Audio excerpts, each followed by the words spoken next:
আপোনালোকে জানে যে গোটেই অসমত অখিল গগৈৰ নেতৃত্বত যি ৰাইজৰ দল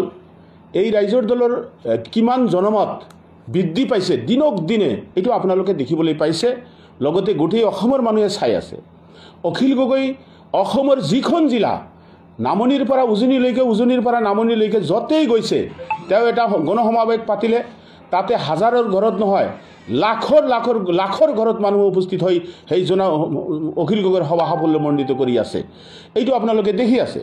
লগতে আজি আপোনালোকে কৈছে ধুবুৰী জিলাত কেনেকুৱা চলিছে আজি ধুবুৰী জিলা 5টা বিধানসভা সমষ্টি আছে আপোনালোকে জানে বীৰসিং জৰুৱা বিশেষকৈ বীৰসিং জৰুৱা সমষ্টি আপোনালোকে জানে বীৰসিং জৰুৱা সমষ্টিটো প্ৰায় 37 জিপি লৈ হৈছে প্ৰায় 3 লক্ষ ভোটাৰ লৈ এই সমষ্টিত কংগ্ৰেছৰ যিমান নেতৃত্বৰ তেওঁলোকৰ বিগত দিনৰ কাম কাজৰ প্ৰতি ৰাইজে অসন্তুষ্ট হৈছে আৰু ইউআইডিএফক যি ভোট দি ৰাইজে যি হতাশাত ভুগিছে সেই কাৰণে দুটা দলক ৰাইজে ভোট দিব বিচৰা নাই ৰাইজৰ একমাত্ৰ সিদ্ধান্তৰ ভিতৰত আছে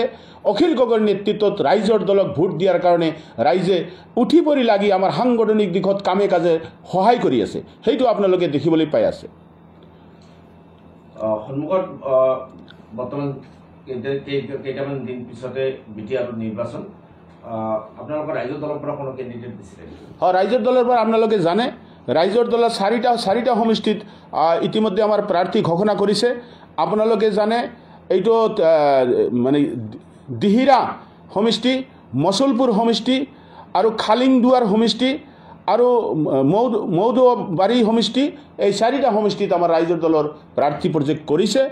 যেহেতু আমাৰ বিটিচিত এই 4টা কিছু সমষ্টিত আমাৰ ৰাইজৰ দলৰ সাংগঠনিক দিশ ইতিমধ্যেই আগবাঢ়ি গৈছে মজবুত হৈছে যিকেইটা সমষ্টিত আমাৰ মজবুতি আছে সেইকেইটা সমষ্টিতে আমাৰ প্ৰাৰ্থী প্ৰজেক্ট কৰিছে 4টা সমষ্টিত দিছে লগতে আমি এইটো কথা আপোনালোকক জনাবলৈ বিচাৰিছোঁ গোটেই অসমৰ মানুহৰ দৃষ্টিগোচৰ কৰাব বিচাৰিছোঁ যে আপোনালোকে জানে যোৱা ইয়াৰ আগৰ যিটো বিটিচি নিৰ্বাচন হৈছিল সেই নিৰ্বাচনত এআইডিএফ নামৰ যি দল সেই দলৰ যথেষ্ট প্ৰাৰ্থী প্ৰজেক্ট কৰিছিল তেতিয়া বিজেপি কিন্তু ইমান বিটিচি নিৰ্বাচনত তেওঁলোকৰ ইমান সক্ৰিয় ভূমিকা নাছিল কিন্তু এইবাৰ 2025ৰ যিটো বিটিচি নিৰ্বাচন হ'বলৈ গৈ আছে এই নিৰ্বাচনত বিজেপিয়ে বিটিচি নিৰ্বাচনত যথেষ্ট সক্ৰিয় ভূমিকা লৈ আছে আৰু তেওঁলোকে বহুত ইতিমধ্যে প্ৰায় 30 জন প্ৰাৰ্থী তেওঁলোকে প্ৰজেক্ট কৰিছে কিন্তু এই ক্ষেত্ৰত আজি এআইডিএফে বিটিচিৰ পৰা পলাই পত্ৰং দিছে তেওঁলোকে কোনো প্ৰাৰ্থী প্ৰজেক্ট কৰা নাই কিয় কৰা নাই তেওঁলোকে বিজেপিৰ তলে তলে বিজেপিক সহায় কৰাৰ কাৰণে এই এআইডিএফৰ